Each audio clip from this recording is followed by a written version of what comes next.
Hello students, જય સ્વામિનારાયણ બધાને.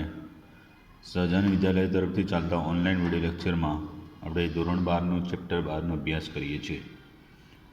તો લાસ્ટ વિડીયો લેક્ચરમાં આપણે સ્વાધ્યાયના પ્રશ્નો જોઈતા હતા. હવે એમાં આગળ જ કન્ટિન્યુ રાખીએ છીએ. તો સ્વાધ્યાયનો હવે 14મા નંબરનો પ્રશ્ન છે. તે પ્રશ્ન છે તો કે બેન્ઝીનમાંથી નીચેના સંયોજનને કેવી રીતે પરિવર્તિત કરશો. બેન્ઝીનમાંથી તો બેન્ઝીનમાંથી મિથાઇલ બેન્ઝોએટ, બરાબર. તો બેન્ઝીનનું બ્રોમિનેશન કરીએ તો બ્રોમોબેન્ઝીન બને Br2 FeBr3 સાથે. FeBr3ની હાજરીમાં Br2 વડે બ્રોમિનેશન કરીએ તો બ્રોમોબેન્ઝીન, એને મેગ્નેશિયમ સાથે શુષ્ક ઇથરમાં પ્રક્રિયા કરીએ એટલે ફિનાઇલ મેગ્નેશિયમ બ્રોમાઇડ બને, જેનું CO2 સાથે એસિડની હાજરીમાં પ્રક્રિયા કરતાં બેન્ઝોઇક એસિડ બનશે, બરાબર. ગ્રિગ્નાર્ડ પ્રક્રિયકમાંની CO2 સાથે પ્રક્રિયા કરો એસિડની હાજરીમાં તો કાર્બોક્સિલિક એસિડ રૂપે અહીંયા બેન્ઝોઇક એસિડ બનશે. અને પછી એની મિથેનોલ સાથે એસિડની હાજરીમાં એસ્ટરીકરણ પ્રક્રિયા કરો એટલે મિથાઇલ બેન્ઝોએટ મળે, પાણીનું અણુ દૂર થઈને. ચલો પછી બેન્ઝીનમાંથી મેટા નાઇટ્રો બેન્ઝોઇક એસિડ. તો બેન્ઝીનની FeBr3ની હાજરીમાં Br2 સાથે બ્રોમિનેશન કરો એટલે બ્રોમોબેન્ઝીન, મેગ્નેશિયમ સાથે શુષ્ક ઇથરમાં પ્રક્રિયા કરો એટલે ગ્રિગ્નાર્ડ પ્રક્રિયક રૂપે ફિનાઇલ મેગ્નેશિયમ બ્રોમાઇડ. પછી એને CO2 સાથે એસિડની હાજરીમાં પ્રક્રિયા કરીએ એટલે બેન્ઝોઇક એસિડ મળે. અને પછી એનું નાઇટ્રેશન કરવામાં આવે સાંદ્ર HNO3 અને સાંદ્ર H2SO4ના મિશ્રણ સાથે. તો મેટા સ્થાને, કારણ કે COH મેટા નિર્દેશક છે એટલે મેટા નાઇટ્રો બેન્ઝોઇક એસિડ મળે. ચલો ત્રીજું, બેન્ઝીનમાંથી પેરા નાઇટ્રો બેન્ઝોઇક એસિડ. તો બેન્ઝીનનું સૌ પહેલાં ફિલ્ડક્રાફ્ટ આલ્કાઇલેશન કરો નિર્જળ AlCl3ની હાજરીમાં મિથાઇલ ક્લોરાઇડ સાથે. તો ટોલ્યુન મળશે. એનું નાઇટ્રેશન કરવામાં આવે એટલે ઓર્થો પેરા નાઇટ્રો ટોલ્યુન મળે. એમાં ગાળન કરી એટલે નાઇટ્રો ઓર્થો છે એને અલગ કરી પેરા જે સમઘટક મળે, કારણ કે આ મુખ્ય જ છે એટલે પેરા હોય મુખ્ય હોય, કારણ કે એનું પ્રમાણ વધારે હોય ને. ગાળણથી પેરા નાઇટ્રો છે એને અલગ મેળવી પછી એનું KMnO4 KOH કે KMnO4 H2SO4 વડે ઓક્સિડેશન કરવાથી શું મળી જાય તો કે પેરા નાઇટ્રો બેન્ઝોઇક એસિડ CH3નું ઓક્સિડેશન થાય એટલે COH બને. ચલો બેન્ઝીનમાંથી ફિનાઇલ એસિટેટ. તો સૌ પહેલાં બેન્ઝીનનું ફિલ્ડક્રાફ્ટ આલ્કાઇલેશન એટલે એનાથી ટોલ્યુન બન્યું. એનો બ્રોમિન જળ સાથે સૂર્યપ્રકાશની હાજરીમાં પ્રક્રિયા કરવામાં આવે તો બેન્ઝાઇલ બ્રોમાઇડ બને. KCN સાથે પ્રક્રિયા કરો એટલે બેન્ઝાઇલ સાયનાઇડ બનશે. અને એનું એસિડની હાજરીમાં જળ વિભાજન કરો એટલે CNનું COH થઈ જાય એટલે ફિનાઇલ એસિટિક એસિડ, બરાબર. પાંચમું છે બેન્ઝીનમાંથી પેરા નાઇટ્રો બેન્ઝાલ્ડિહાઇડ. તો ત્રણ પ્રમાણે અહીં સુધી તમારે કરવાનું એટલે પેરા નાઇટ્રો શું બને પેરા નાઇટ્રો ટોલ્યુન બનશે. હવે એનું ઓક્સિડેશન KMnO4ને બદલે CrO2Cl2 વડે કરીએ તો CH3નું CHO થઈ જાય. એટલે અહીંયા ખાલી ચેન્જ કરવાનું ઓક્સિડેશન CrO2Cl2 વડે એટલે પેરા નાઇટ્રો બેન્ઝાલ્ડિહાઇડ. COHની જગ્યાએ CHO બને, બરાબર. Okay, 1 minute. ઓકે, હવે આગળ સ્વાધ્યાયનો 15મો જોઈએ છે. તો સ્વાધ્યાયનો 15મો છે પરિવર્તન. બે તબક્કામાં કેવી રીતે પરિવર્તન કરશો. આમ તો જાતે સેલ્ફ ટ્રાય કરો તો આવડી જાય, છતાં અહીંયા રજૂઆત કરી દઈએ છીએ પરિવર્તનોની.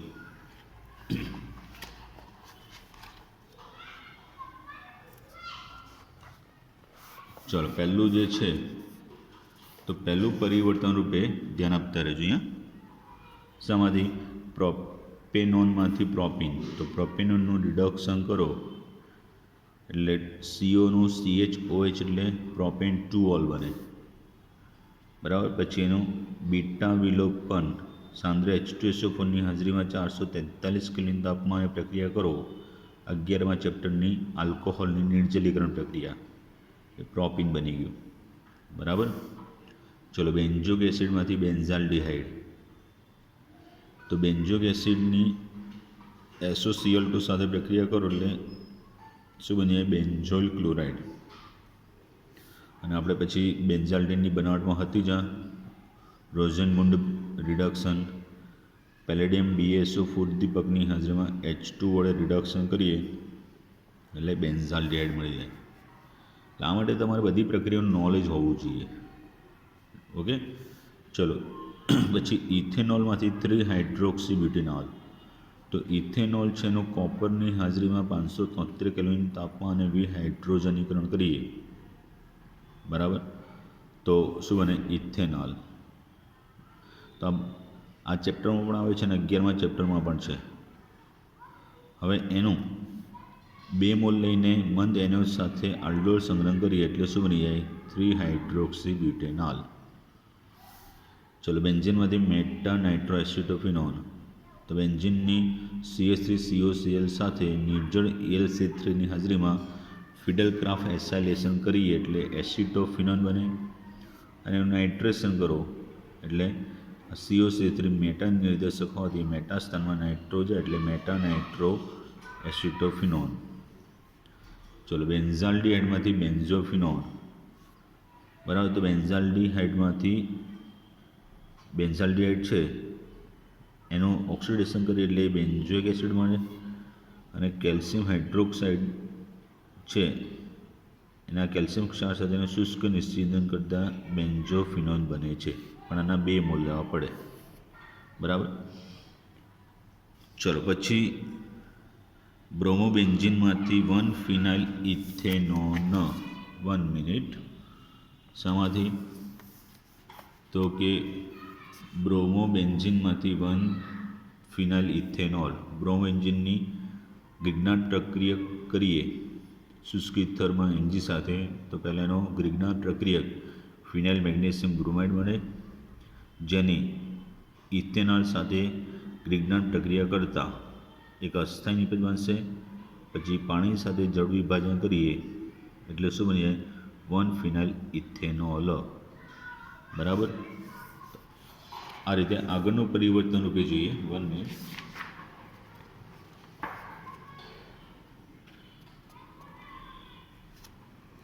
તો આગળના પરિવર્તનમાં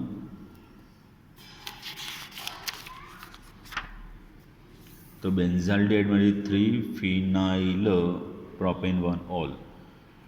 બેન્ઝાલ્ડિહાઇડની CH3CHO સાથે મંદ NaOHની હાજરીમાં પ્રક્રિયા કરીએ. બરાબર. તો સિનેમાલ્ડિહાઇડ બને છે.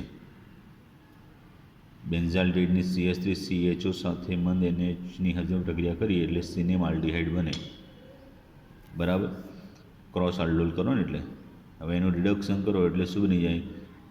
અહીંયા રિડક્શન કરવાથી H અહીંયા ઉમેરાય ને આનું CH2OH થઈ જાય એટલે 3-ફિનાઇલ પ્રોપેન-1-ઓલ. ચલો, પછી આગળ બેન્ઝાલ્ડિહાઇડમાંથી આલ્ફા-હાઇડ્રોક્સી ફિનાઇલ એસિટિક એસિડ. તો બેન્ઝાલ્ડિહાઇડની HCl સાથે યોગક્ષેપ પ્રક્રિયા કરો એટલે અહીંયા બેન્ઝાલ્ડિહાઇડ સાયનોહાઇડ્રિન અને એનું જળ વિભાજન કરો CN એટલે COH થાય એટલે આલ્ફા-હાઇડ્રોક્સી. બરાબર. આલ્ફા કાર્બન થયો એટલે આલ્ફા-હાઇડ્રોક્સી ફિનાઇલ એસિટિક એસિડ મળે. બરાબર. ચલો, પછી બેન્ઝોઇક એસિડમાંથી મેટા નાઇટ્રો બેન્ઝાઇલ આલ્કોહોલ. તો બેન્ઝોઇક એસિડની નાઇટ્રેશન પ્રક્રિયા કરો એટલે મેટા નાઇટ્રો બેન્ઝોઇક એસિડ અને રિડક્શન કરો NaBH4 વડે સોડિયમ બોરોહાઇડ્રાઇડ વડે COHનો CH2OH થઈ જાય એટલે મેટા નાઇટ્રો બેન્ઝાઇલ આલ્કોહોલ મળી જાય. બરાબર. તો આગળના પ્રશ્નમાં સ્વાધ્યાયનો 16મો જે છે તો થિયરિકલ છે એટલે તો થિયરીથી જોઈન કરી શકાય એમ છે. હવે 17મો કે નીચે દર્શાવેલ પ્રત્યેક સંશ્લેષણમાં પ્રારંભિક પદાર્થ પ્રક્રિયક અથવા નિપજોના ખાલી સ્થાનને પૂર્ણ કરો. બરાબર. તો ચલો, પહેલી પ્રક્રિયામાં ઇથાઇલ બેન્ઝીનની KMnO4 KOH વડે ગરમ કરીએ તો નિપજ રૂપે શું મળી જશે? એનો આમ તો ખરેખર બેન્ઝોઇક એસિડ બની જાય, પણ કેઓ સાથે પ્રક્રિયા થાય એટલે એનો પોટેશિયમ ક્ષાર બને, એટલે શું બનશે અહીંયા પોટેશિયમ બેન્ઝોએટ બનશે. ચલો બીજામાં તો કે થેલિક એસિડ છે એની SOCl2 સાથે પ્રક્રિયા કરો એટલે અહીંયા બંને OHની જગ્યાએ Cl આવી જાય, એટલે આ રીતે COCl અહીંયા COCl, એટલે એનું નામ થશે થેલોલાઇલ ક્લોરાઇડ. થેલોલાઇલ ક્લોરાઇડ, થેલોલાઇલ, બરાબર. ચલો પછી ત્રીજું બેન્ઝાલ્ડેટની આ કોની સાથે સેમી કાર્બેન્ડાઇડ સાથે પ્રક્રિયા કરો, બરાબર, બેન્ઝાલ્ડેટની. તો બેન્ઝાલ્ડેટ સેમી કાર્બેઝોન, બેન્ઝાલ્ડીહાઇડ સેમી કાર્બેઝોન CH, પછી અહીંયા double bond N NH, double bond N NHCO NH2. ચલો પછી ચોથામાં બેન્ઝીનનું શું બને છે, બેન્ઝોફિનોન બને છે. બેન્ઝીનનું શું બને છે, બેન્ઝોફિનોન. તો આની કોની સાથે બેન્ઝોઇલ ક્લોરાઇડ સાથે, બેન્ઝોઇલ ક્લોરાઇડ સાથે નિર્જળ AlCl3ની હાજરીમાં ફિડલક્રાફ્ટ એસાઇલેશન પ્રક્રિયા કરો એટલે શું બની જાય, બેન્ઝોફિનોન. ચલો અહીંયા તો કે 4-ઓક્સોસાયક્લોહેક્ઝેન કાર્બાલ્ડેટ છે એની AgNH3 ટ્વાઇસ પ્લસ એટલે આ કયો પ્રક્રિયક થયો, તો કે ટોલેન્સ પ્રક્રિયક. એ CHનું ઓક્સિડેશન કરે એટલે એનો આયન બનાવી દેશે, એટલે આ રીતે ડબલ બોન્ડ O એમને રહેશે, અહીંયા શું બની જશે એનો COO-. નામ શું થશે એનું 4-ઓક્સીસાયક્લોહેક્ઝેન કાર્બોક્સિલેટ આયન. બાકીની ઉપનિપજ તો ખબર ને 2Ag અને 4NH3 દૂર થાય, 2Ag અને 4NH3 દૂર થાય, બરાબર. ચલો પછી NaCN વડે પ્રક્રિયા કરીએ અને HCl છે એટલે આ HCl છે એટલે એનાથી HCN બની જશે, ધ્યાન આપજો, બરાબર. એની પ્રક્રિયા કરો તો એ દાખલ થાય તો આ રીતે આ COO એમનું રહેશે.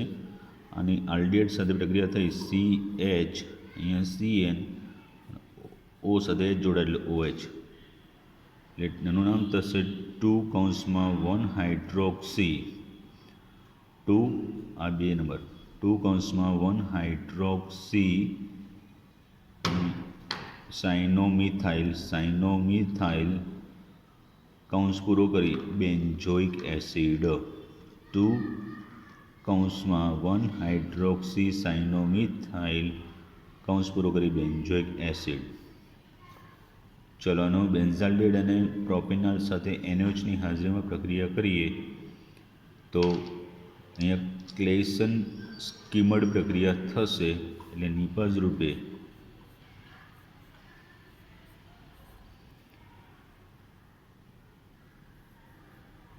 બરાબર ધ્યાન આપી દેજો. CH એ સાઈડમાં લખું છું, જગ્યા ના હોય એટલા માટે, અહીંયા નહીં.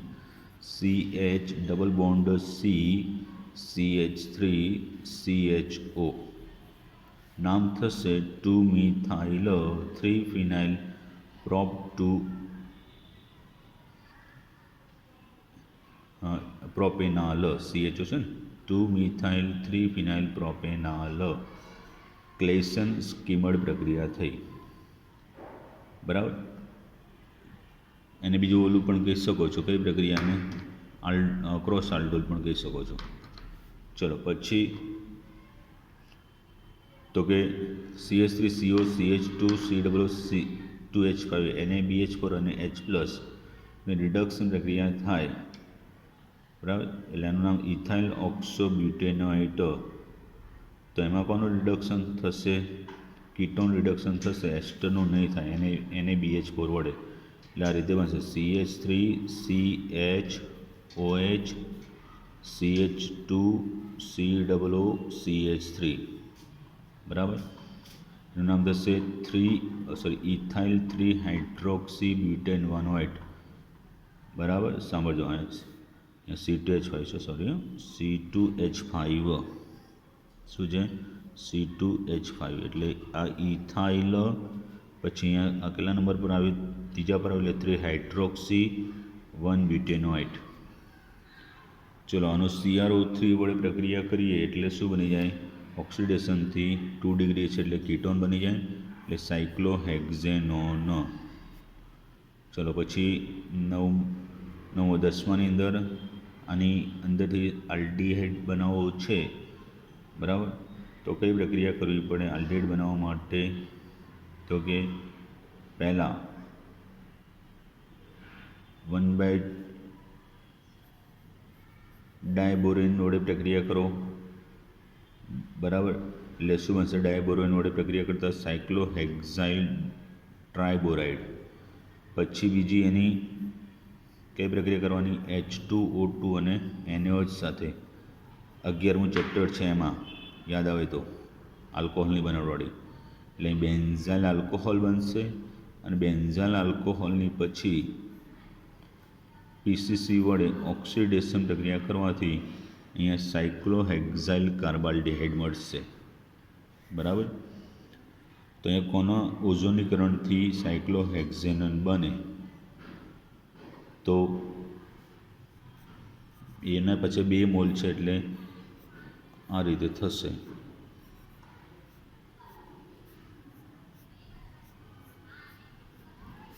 તો આનો થશે સાયક્લોહેક્ઝિલિડીન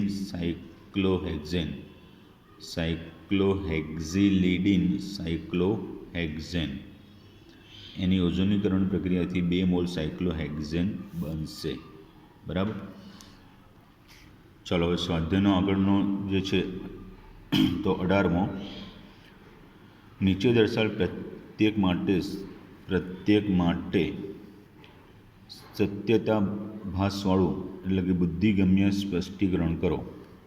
પહેલું છે કે સાયક્લોહેક્ઝેનોન વધુ પ્રમાણમાં સાયનોહાઇડ્રેટ નિપજ બનાવે છે, પણ 2,2,6 ટ્રાયમિથાઇલ સાયક્લોહેક્ઝેનોન આવું કરતું નથી.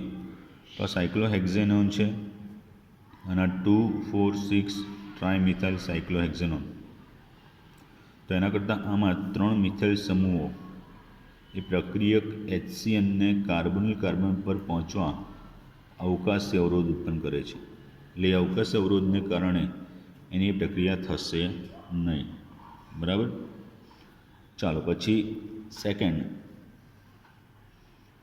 સેમી કાર્બેઝાઇડમાં 2 NH2 સમૂહ હોય છે, પરંતુ સેમી કાર્બેઝોન સંયોજન બનાવવામાં માત્ર એક જ સંકળાયેલું હોય છે. તો સેમી કાર્બેઝાઇડ NH2CO NH2 એમાં 2 એમિનો સમૂહ છે, પણ NH2CO કાર્બોનિલ કાર્બન સાથે NH2COમાં કાર્બોનિલ કાર્બન સાથે જોડાયેલો એમિનો સમૂહ નીચે પ્રમાણે સંસ્કરણનો ભાગ લે કે જેમાં CO ઓક્સિજન પર નાઇટ્રોજન પરથી ઇલેક્ટ્રોનનું સ્થળાંતર થાય છે. એને લીધે CONH2 છે એના નાઇટ્રોજન પર ઇલેક્ટ્રોન ઘનતા ઘટવાથી તે એક નિર્બળ કેન્દ્રાનુરાગી બને છે. એટલે આ રીતે NH2CO NH2. ચલો આમાં સંસ્પંદ થાય એટલે શું થશે કે આના ઇલેક્ટ્રોન એ અહીંયા જ હશે, બરાબર? અને આના ઇલેક્ટ્રોન અહીંયા જ હશે, એટલે આ ઓક્સિજન ઋણભારિત થઈ ગયો. હવે આના ઇલેક્ટ્રોન અહીંયા જ હશે પછીના સંસ્પંદનમાં, તો અહીંયા ડબલ બોન્ડ બને, તો નાઇટ્રોજન કેવો થયો? ધનભારિત થયો, બરાબર? એટલે આથી એક જ NH2 સમૂહ છે એ પ્રક્રિયામાં ભાગ લે છે, બીજો નહીં. ઓકે, ચલો ત્રીજું છે કે કાર્બોક્સિલિક એસિડ અને આલ્કોહોલમાંથી એસિડ ઉદ્દીપકની હાજરીમાં એસ્ટર બનવાની પ્રક્રિયા દરમિયાન બનતા પાણી અથવા એસ્ટરને બનવાની સાથે જ દૂર કરવા જોઈએ. તો કારણ કે એસ્ટરીકરણની પ્રક્રિયા કેવી છે? પ્રતિવર્તી છે. જો નિપજ વધુ મેળવવા માંગતા હોય તો લસટર સિદ્ધાંત મુજબ સંતુલન નિપજ તરફ થાય એ માટે શું કરવું પડે? કોઈ એક નિપજને સતત દૂર કરતું રહેવું પડે. કાં તો પાણીને કાં તો એસ્ટરને સતત દૂર કરતા રહીએ તો ફક્ત પૂર્વગામી પ્રક્રિયા થાય અને નિપજ મળતી રહે. બરાબર. ચલો સ્વાધ્યાયનો લાસ્ટ એટલે 19મો પ્રશ્ન છે કે કાર્બનિક સંયોજન કેટલા 69.77 કાર્બન, 11.63 જેટલા હાઇડ્રોજન એટલે ટકામાં અને બાકીનો ઓક્સિજન છે. એનો આણ્વીય દળ 86 છે. ટોલેન્સ પ્રક્રિયકનું રિડક્શન કરતો નથી. સોડિયમ હાઇડ્રોજન સલ્ફાઇડ સાથે યોગશીલ પ્રક્રિયા આપે છે. આયોડોફોર્મ કસોટી આપે છે અને ઉગ્ર ઓક્સિડેશન દ્વારા ઇથેનોઇક અને પ્રોપેનોઇક એસિડ બનાવે છે. તો એનું બંધારણ લખો. તો હાઇડ્રોજનના ટકા આટલા 11.63, કાર્બનના 69.77, તો બાકીના ઓક્સિજન એટલે 100 - 81.40 એટલે 18.6%. હવે 11મું ધોરણ યાદ કરવું પડે, પહેલું ચેપ્ટર, બરાબર. ટકાવારી પરથી આપણે બંધારણ સૂત્ર નક્કી કરતા ને. કાર્બન, હાઇડ્રોજન, ઓક્સિજન, અહીંયા 12, 1, 16 પરમાણુ દળ, એના ટકા ભાગ્યા પરમાણુ દળ કરો એટલે એમની પરમાણુ સંખ્યા મળે. અને સાદો ગુણોત્તર લેવો હોય તો જે નાનામાં નાની સંખ્યા એ બધા વડે ભાગો એટલે એમનો ચોક્કસ પરમાણુ સંખ્યા મળે 5, 10, 1, બરાબર. 5, 10, 1 એ પ્રમાણે મળે છે. તો એ પરથી એનું પ્રમાણસૂચક સૂત્ર જો આપણે જોઈએ તો પ્રમાણસૂચક સૂત્રમાં C5H10O મળી જાય. સૂત્ર બહાર ગણો તો 86 આવશે. 5 કાર્બન, 10 હાઇડ્રોજન, 1 ઓક્સિજનનો 86. આણ્વીય દળ પણ 86 એટલે ગુણાંક સંખ્યા આણ્વીય દળ પણ સૂત્ર દળ મુજબ 1 આવશે. તો જે પ્રમાણસૂચક સૂત્ર છે જેનું અણુસૂત્ર બનશે C5H10O. હવે અહીંયા ટોલેન્સ પ્રક્રિયા કરતો નથી એટલે એમાં આલ્ડિહાઇડ નથી. સોડિયમ બાયસલ્ફાઇડ સાથે યોગશીલ પ્રક્રિયા આપે છે એટલે આલ્ડિહાઇડ કે કીટોન હોય. આલ્ડિહાઇડ નથી એટલે કીટોન હોવું જોઈએ. આયોડોફોર્મ કસોટી આપે છે એટલે COની બાજુમાં CH3 હોવું જોઈએ. અને ઉગ્ર ઓક્સિડેશનથી ઇથેનોઇક અને પ્રોપેનોઇક એસિડ મળે છે એટલે 2 કાર્બન અને 3 કાર્બન ધરાવતા એસિડમાં રૂપાંતર થાય. એટલે એ રીતે હોવું જોઈએ કે CO છે એ COથી 2 કાર્બનને પેલી બાજુ 3 કાર્બનનો ભાગ પડતો હોય તો CO જે છે એની એ ત્યાંથી ભાગ પડે એટલે આ બાજુ 2 થયા અને આ બાજુ 3 થયા. તો COથી એક બાજુ 2 કાર્બન અને બીજી બાજુના 3 કાર્બનવાળું એવો કીટોન તરીકે શું થશે? પેન્ટુઓન થશે. બરાબર. તો અહીં આપણે સ્વાધ્યાયના બધા જ પ્રશ્નો પૂર્ણ થયા. તો 1 થી 2 વાર જોઈ લેવાના. આવા જે છેલ્લા 19માં છે એવા તો બોર્ડની પરીક્ષામાં ન કરનારા 4 માર્ક્સમાં આવી જાય. તો આપણે બધી રીતનું નોલેજ હોય તો આન્સર આપી શકીએ. બરાબર. એટલે બધા 1 થી 2 વાર વિડીયો લેક્ચર જોઈ સમજી લેવાના. એકાદ વખત મોઢે લખી લેવાનું તો આવડશે. ઓકે. ચલો, જય સ્વામિનારાયણ. અહીં આપણું સ્વાધ્યાય પૂરું થયું એટલે ચેપ્ટર 12 પણ આખું પૂરું થાય છે.